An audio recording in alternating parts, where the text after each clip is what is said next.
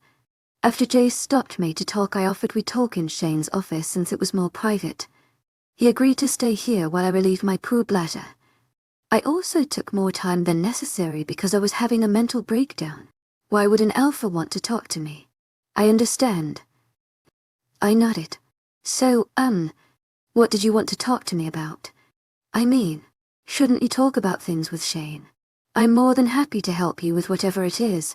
I just need to ask you a question. He stopped my rambling. What kind of question? I didn't see why Jace had to ask me anything.